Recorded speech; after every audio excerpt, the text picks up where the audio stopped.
Captain Natasha Mason gripped the helicopter controls as Hurricane Elena's towering wall of destruction rose like a black mountain from the Gulf waters. 200 sailors trapped. 3 rescue helicopters already lost to the storm. Veteran pilots with decades of combat experience had taken one look at the weather data and walked away. But somewhere in that churning hell, the USS Meridian was breaking apart, and time was running out. This is the story of the day even heroes said no. Before we dive into this incredible rescue mission, I'd love to know where you're joining us from today. Drop a comment below and let me know your state or city. I always enjoy connecting with fellow Americans who appreciate these stories of courage. The emergency klaxon echoed through Eglin Air Force Base at 0347 hours. Captain Natasha Mason rolled out of her bunk, boots hitting the cold concrete floor before she was fully awake. 15 years of military service had trained her body to move while her mind caught up. She pulled on her flight suit and jogged toward the operations center. Rain pelted the windows, driven sideways by winds that made the building shake. Outside, palm trees bent at impossible angles, their fronds whipping like flags in a hurricane. "Mason!" Colonel Sarah Webb called from across the room. "Get over here. We've got a situation." Natasha pushed through the crowd of personnel gathered around the weather station. The radar screen showed a massive spiral of red and orange covering half the Gulf of Mexico. Hurricane Elena looked like a giant buzzsaw spinning toward the coast. "What's the word, Colonel?" "USS Meridian lost power 40 minutes ago. Dead in the water with 200 souls aboard." Webb pointed to a small dot on the screen. "Right there, getting pounded by 30-foot swells." Natasha studied the display. The destroyer sat directly in the hurricane's path, trapped between 2 massive storm walls. The ship's position looked like being caught in a giant's fist. "How long before she breaks up?" "Coast Guard estimates 4 hours, maybe less. The hull's already taking stress fractures." Webb rubbed her temples. "Elena's moving fast.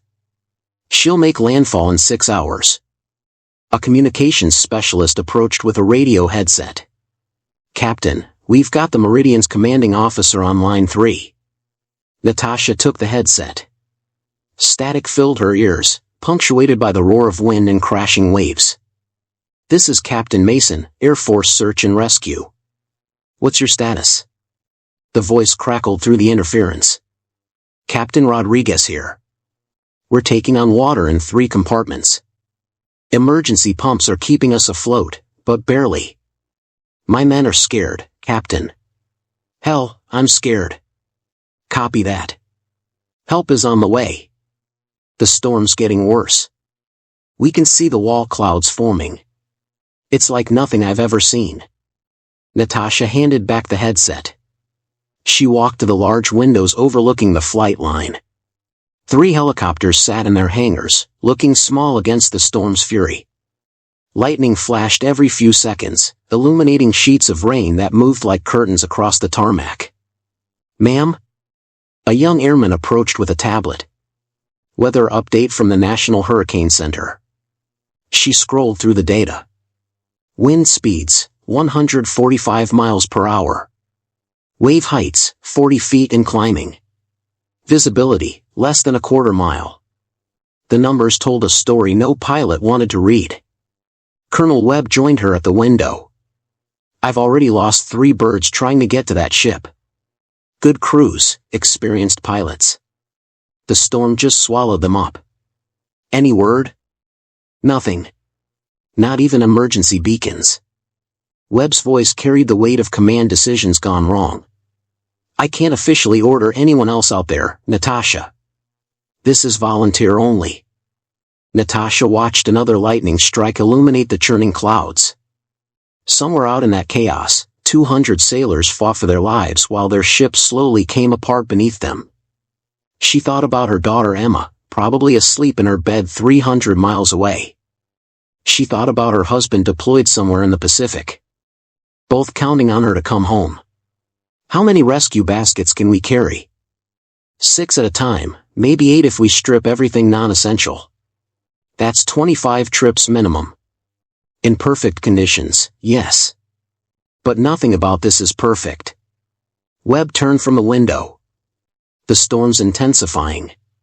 Each trip out there gets more dangerous than the last. Natasha picked up the weather report again. The hurricane's eye wall stretched nearly 200 miles across. Flying into that would be like diving into a blender. But the alternative was watching 200 people die. She set down the tablet and looked at Colonel Webb. I need to talk to the other pilots. They're in briefing room 2, going over the weather data. Natasha headed for the door, her boots echoing in the hallway. Time to find out who else was crazy enough to fly into hell. Natasha pushed open the briefing room door. 3 pilots sat around a metal table covered with weather charts and satellite photos. She recognized each face. These weren't rookies looking to prove themselves. These were the men who flew the impossible missions and came home. Master Sergeant Rick Thompson looked up from a radar printout. 25 years of combat flying had carved deep lines around his eyes. Afghanistan, Iraq, Syria.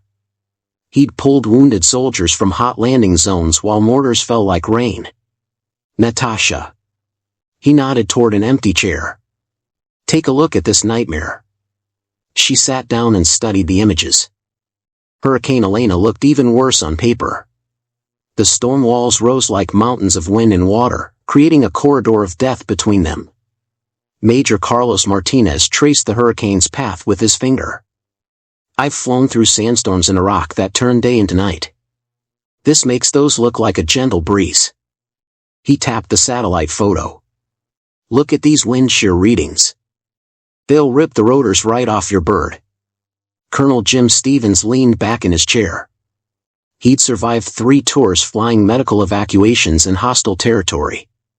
Natasha had seen him land under enemy fire to save wounded Marines. The sea state alone should ground everything, he said. 40-foot waves with 70-foot wind gusts. That's not flying weather. That's dying weather. Thompson spread out another chart showing the Meridian's last known position. The ship's sitting right in the throat of the storm. To reach them, you'd have to fly between these 2 wall clouds. He pointed to towering formations on either side of the destroyer's location. It's like threading a needle during an earthquake. What about altitude? Natasha asked. Can we go over it? Negative. The storm tops out at 60,000 feet. Our birds max at 12,000 on a good day. Martinez shook his head. And the winds up there would flip us like a coin. Stevens pulled out his phone and showed her a video. This is from the Coast Guard cutter that tried to reach them 3 hours ago. The footage showed a massive wave completely covering a 200-foot ship. When the water cleared, the vessel's superstructure was twisted like a pretzel. They turned back after that. Smart move. Thompson set down his coffee cup. His hands, steady enough to threaten 4-line during combat, trembled slightly. Natasha, I need to tell you something. He paused, looking at the other pilots. My son Danny is stationed on the Meridian. Radar technician, first class. The room went quiet except for the wind rattling the windows. He's 22 years old. Just got married last month. Thompson's voice stayed level, but his knuckles went white as he gripped his cup. His wife is pregnant. Due in December. Natasha waited for him to continue. I've been thinking about this mission for 2 hours. Running every scenario, every possible approach. He stood up and walked to the window. I can't do it. Even knowing my boy is out there, I can't take that bird into Elena. Martinez nodded slowly. Thunder's right. We'd just be adding more names to the casualty list. What kind of father does that make me? Thompson's reflection stared back from the rain-streaked glass. My own son needs help, and I'm sitting here making excuses. You're being smart, Stevens said. Dead heroes don't save anyone. Natasha picked up the latest weather update. Wind speeds were climbing. The storm's eye wall was tightening, concentrating its power like a focused beam of destruction. Each passing hour made the mission more impossible. How many people have you 3 pulled out of bad situations? She asked. Couple hundred, maybe more, Thompson replied. And how many times did someone tell you the mission was impossible? Every damn time, Martinez said. That's what makes them worth doing. So what's different about this one? The three veterans exchanged looks. Stevens answered first. This time, the math doesn't work. The storm's too big, too violent. We'd never make it past the first wall cloud. The sea state alone would kill us, Martinez added. Those waves are bigger than buildings. Thompson turned from the window. I've sent good men on missions I knew were dangerous. But I always believed they had a chance. This time, I don't. Natasha stood up and gathered the weather reports.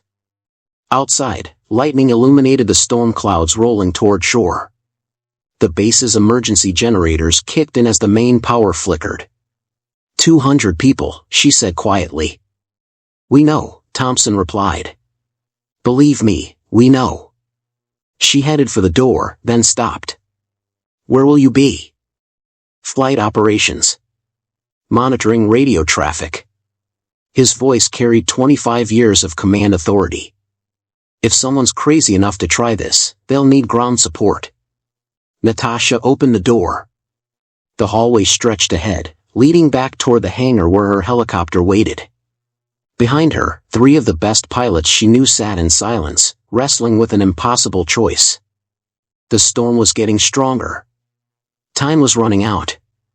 And somewhere in the darkness, 200 sailors were counting on someone to do what even heroes wouldn't attempt. Natasha walked through the hangar doors. Her MH-60 Pave Hawk sat under the harsh fluorescent lights, its rotors tied down against the wind. Rain drummed against the metal roof like machine gun fire. She ran her hand along the aircraft's fuselage, checking for stress fractures that might fail under hurricane conditions. Sergeant Meichen looked up from the maintenance checklist. Captain, you're not seriously considering this mission. Just doing my pre-flight, Sergeant. Ma'am, I've been maintaining rescue birds for 12 years. This storm will shake your aircraft apart before you clear the coastline. He pointed to the weather display mounted on the hangar wall. Elena's outer bands were already pounding the base with 80-mile-per-hour winds. Natasha climbed into the cockpit. The familiar smell of aviation fuel and electronics surrounded her. She flipped switches methodically, bringing systems online. Hydraulics, check. Navigation, check. Emergency beacon, check. Each action calmed her mind, pushing away thoughts of what waited outside. Her phone buzzed. A text from her husband Marcus, somewhere in the Pacific aboard the USS Roosevelt. Heard about the hurricane. Stay safe. Emma and I need you home. She typed back quickly. Love you both. Tell Emma Mommy's working. Chin appeared at her window.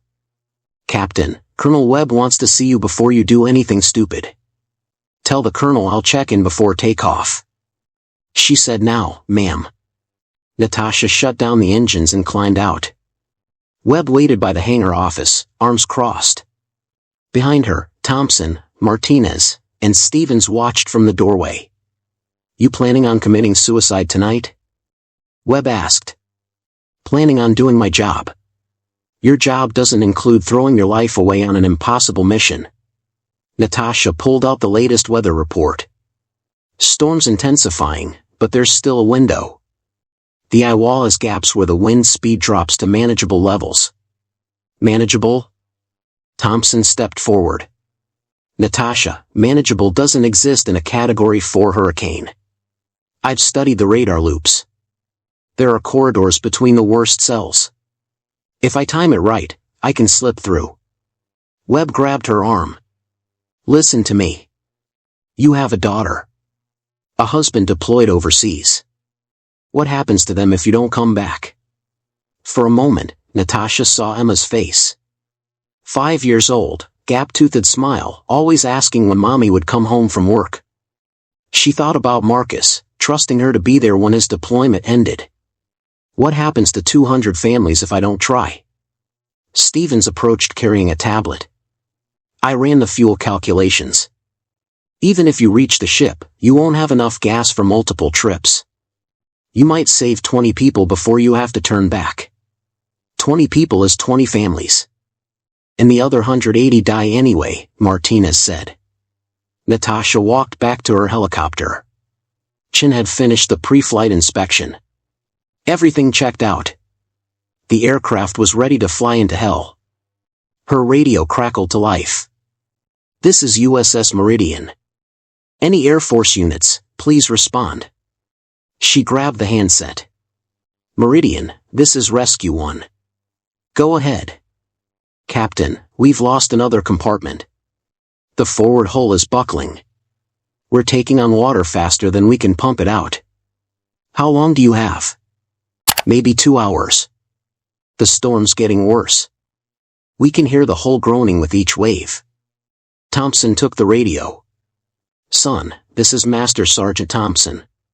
Is Danny Rodriguez still at his station? Yes, sir. He's coordinating damage control from the radar room. He's keeping everyone calm, Sergeant. Thompson closed his eyes. When he opened them, they were wet. Tell him his dad said to hold on. Tell him help is coming. Copy that, Sergeant. Natasha began her final equipment check. Life vest, emergency rations, first aid kit, flares. She strapped on her helmet and adjusted the night vision goggles. The storm waited beyond the hangar doors, a wall of wind and water that had already claimed 3 rescue helicopters. Webb walked over one last time. If you're determined to do this, take extra fuel pods.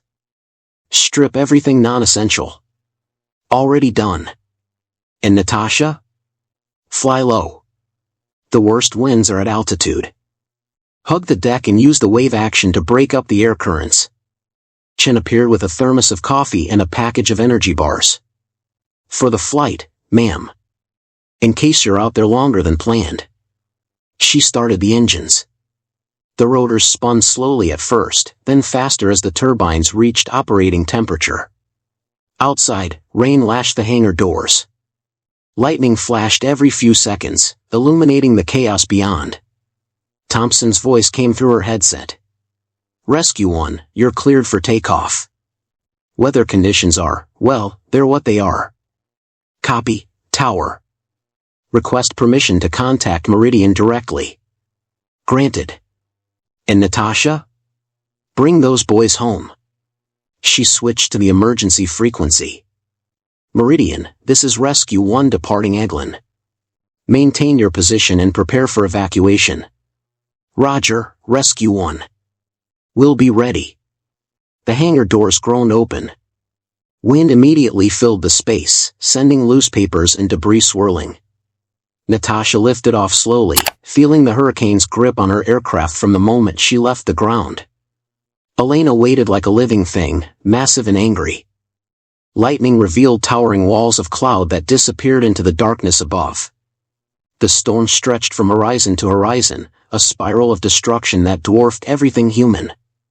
She pushed the stick forward and flew into the night. The hurricane hit Natasha's helicopter like a freight train. One moment she was climbing through normal turbulence, the next she was fighting to keep her aircraft from flipping upside down. The Pavehawk bucked and rolled as wind gusts slammed into it from every direction. Jesus, she muttered, wrestling with the controls. Elena's outer wall towered above her, a black mountain of spinning air that stretched beyond her night vision range. Lightning flashed inside the clouds, revealing massive formations that looked like frozen tornadoes. The storm was bigger than anything she'd trained for. Her radio crackled with static. Rescue 1, this is Eglin Tower.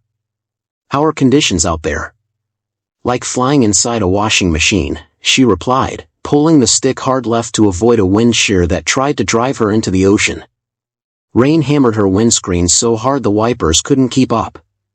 Everything beyond 50 feet disappeared into gray chaos. She checked her instruments. Altitude, 200 feet. Airspeed, fluctuating between 80 and 140 knots as the wind grabbed and released her aircraft. A massive gust lifted the helicopter's tail, spinning her sideways. Natasha corrected quickly, but not before losing 100 feet of altitude.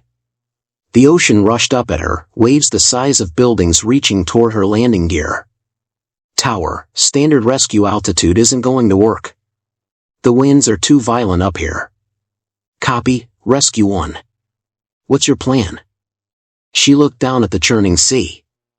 Waves rolled in endless formations, some cresting at 40 feet, others disappearing into deep valleys between swells. The water moved in patterns, creating temporary channels between the worst turbulence. I'm going down to 50 feet. Silence filled her headset. Finally, Thompson's voice came through. Say again, Rescue 1? Dropping to 50 feet above sea level. The wave action should break up the worst wind patterns. Natasha, that's insane. One mistake and you're in the water. One mistake at 200 feet and I'm still dead. At least down here I have options. She pushed the stick forward, diving toward the ocean. The helicopter dropped like a stone until she leveled off just above the wave crests. Immediately, the ride smoothed out. The mountains of water around her created temporary shelter from the howling winds above. Well, I'll be damned, she said. It's actually working. Flying at 50 feet in a hurricane felt like surfing on air. She rode the wind currents between the waves, using the ocean's natural rhythm to maintain forward progress. When a massive swell approached, she climbed over it. When the water dropped into a trough, she followed it down. Her GPS showed the Meridian's position 12 miles ahead. She could see flashes of light through the rain, signal flares fired desperately into the night sky. Meridian, this is Rescue 1. I have visual on your flares. Maintain current heading. Rescue 1, thank God. We didn't think anyone was coming. I'm inbound at low altitude. Prepare your people for basket extraction. She crested a particularly large wave and suddenly saw the destroyer. The USS Meridian rolled violently in the swells, its superstructure tilting at impossible angles with each wave. Sailors clustered on the deck, some helping wounded shipmates, others operating emergency pumps that shot streams of seawater over the side. Tower, I have eyes on the ship. She's in bad shape. The destroyer's hull showed stress fractures along its waterline. Each wave that hit seemed to open the cracks a little wider. Men worked frantically to shore up damaged bulkheads while others prepared life rafts as a last resort. Natasha circled the ship, studying the deck layout. The helicopter landing pad had been destroyed by a falling mast. She'd have to hover beside the ship and lower the rescue basket while both vessels pitched in the violent seas. Meridian, I'm coming alongside your starboard side. Have your first group ready for immediate extraction. Roger, Rescue 1. We've got 6 wounded ready to go. She positioned her helicopter next to the destroyer's deck. The 2 vessels rose and fell in different patterns, creating a deadly dance of timing. When the ship rolled toward her, she pulled away. When it rolled away, she moved closer. Her crew chief, Staff Sergeant Lisa Park, prepared the rescue basket. Captain, the spacing's constantly changing. This is going to be like threading a needle in an earthquake. Just keep that basket steady, Park. I'll handle the flying. The first sailor, his arm in a makeshift sling, reached for the basket as it swung toward the deck. A massive wave hit the destroyer's bow, sending green water cascading across the deck.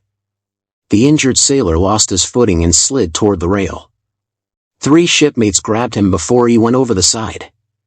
They dragged him back to the extraction point, but he was unconscious now, blood flowing from a head wound. Get him in the basket, Park called through the intercom. We need to move fast. 2 sailors lifted their wounded shipmate into the rescue basket. Park raised it slowly, fighting the wind that tried to slam it into the helicopter's fuselage. The basket reached the cabin door safely. "One up," Park reported. 5 more wounded sailors made the transfer successfully. Each extraction took longer as the storm intensified and the ship settled deeper in the water. By the time the 6th man reached safety, the Meridian's deck was awash with each wave. Rescue 1, we've got more wounded below decks, the ship's captain radioed. But the main group is on the fantail. About 40 men. Natasha checked her fuel gauge. The constant maneuvering in heavy winds was burning gas faster than planned. Copy, Meridian. I need to get these wounded back to base, then return for the main group. Understood. We'll hold position. She banked away from the destroyer, climbing through the rain toward shore. Behind her, the USS Meridian continued its battle against the sea. The ship's lights grew smaller as she flew into the darkness, but she could still see signal flares arcing into the storm. Halfway back to base, her worst fear became reality. The fuel warning light blinked red on Natasha's instrument panel. She stared at the gauge, running quick calculations in her head. At this burn rate, she had maybe 3 more trips to the Meridian. For if she stripped the helicopter of every piece of non-essential equipment. Tower, this is Rescue 1 inbound with 6 wounded. I need a hot refuel and immediate turnaround. Copy, Rescue 1. Medical team standing by. How's the ship holding up? Natasha looked back through the rain at the distant glow of the destroyer's lights. She's taking on water fast. Maybe 2 hours before she goes under. The base appeared through the storm, runway lights cutting through sheets of rain. She landed hard, the helicopter bouncing twice before settling. Medics rushed toward her aircraft as she kept the rotors turning. Thompson's voice crackled through her headset. Natasha, fuel truck's on the way. How many more people are out there? About 40 on the main deck. Maybe more below. She watched the wounded sailors being loaded onto stretchers. One young man, probably 19 years old, gave her a thumbs up as the medics carried him toward the base hospital. Chin appeared at her window, shouting over the rotor noise. Captain, I'm pulling everything we don't absolutely need. Extra seats, survival gear, even the coffee maker. Every pound counts now. Good thinking, Sergeant. The fuel truck pulled alongside her helicopter. Ground crew worked quickly, connecting hoses while the storm tried to knock them down. Lightning struck the airfield's lightning rod system, sending sparks cascading into the night. Webb ran across the tarmac, bent double against the wind. She climbed into the co-pilot seat, water streaming from her rain gear. Status report, she shouted. The ship's dying, Colonel. Each wave opens those hull fractures a little more. I saw water flowing across the deck on my last approach. Can you get them all? Natasha checked the fuel gauge as the needle climbed toward full. If everything goes perfect, maybe. But nothing's been perfect about this mission. What do you need? Luck. And maybe some prayers. Webb nodded and climbed out. Within minutes, Natasha was airborne again, fighting her way back into the hurricane. The storm seemed angrier now, as if it resented her interference. Wind shear grabbed her aircraft and shook it like a toy. She dropped back to 50 feet above the waves, riding the channels between swells. The technique was becoming second nature, but the ocean was getting worse. Waves now reached 60 feet, creating walls of water that blocked her view for minutes at a time. The Meridian appeared through the rain, listing heavily to starboard. The destroyer's deck was almost underwater, waves washing completely over the bow with each swell. Sailors had moved to the highest point of the ship, clustered around the helicopter landing area. Rescue 1 to Meridian. I'm back. How many people you got for me? We've moved everyone possible to the main deck. 12 men this trip, Captain. The rest are trapped below by flooding. She positioned her helicopter next to the ship. The extraction was harder now. The destroyer rode lower in the water, and the rescue basket had to swing through walls of spray to reach the deck. Park worked the winch controls expertly, raising and lowering sailors while Natasha held position in increasingly violent winds. On the fourth extraction, disaster struck. A massive rogue wave, bigger than anything they'd seen, approached the destroyer from the port side. The wall of water towered above the ship's superstructure, blocking out what little light penetrated the storm. Brace for impact, the ship's captain shouted over the radio. The wave hit the Meridian like a sledgehammer. The destroyer disappeared completely under green water. For 10 terrifying seconds, Natasha hovered over empty ocean, wondering if the ship had gone down with all hands. Then the Meridian emerged, shedding water like a surfacing whale. But 3 sailors who had been waiting for extraction were gone, swept overboard by the massive wave. "Man overboard," voices shouted across the radio. 3 men in the water. Natasha saw them immediately, orange life jackets bobbing in the churning sea 200 yards from the ship. The men struggled against waves that could crush them without effort. "Park, I'm going after them. Get ready for water extraction." "Captain, the ship's got 30 more people. If we use time and fuel on water rescue, we're not leaving them." She banked toward the floating men, dropping even lower until salt spray coated her windscreen. The helicopter bucked and rolled as she maneuvered between waves that could swat her from the sky. The first sailor, a young man barely visible in the foam, reached for the basket as she held hover. A wave lifted him toward the rescue device, then dropped him into a trough. Park adjusted quickly, lowering the basket into the water.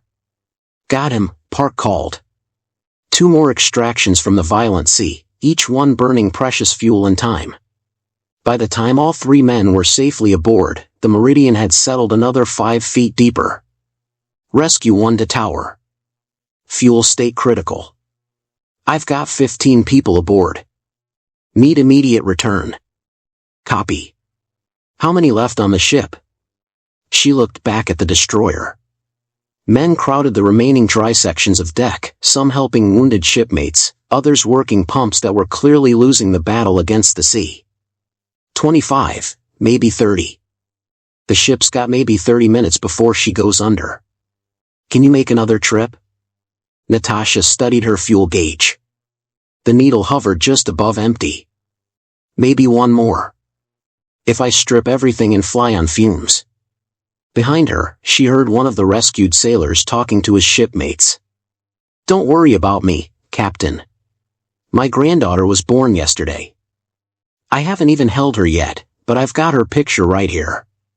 The young man pulled out a waterlogged photograph of a tiny baby in a hospital blanket. "Then we're getting you home, sailor. That's a promise." Natasha dropped the 15 rescued sailors at Eglin and immediately called for Chen.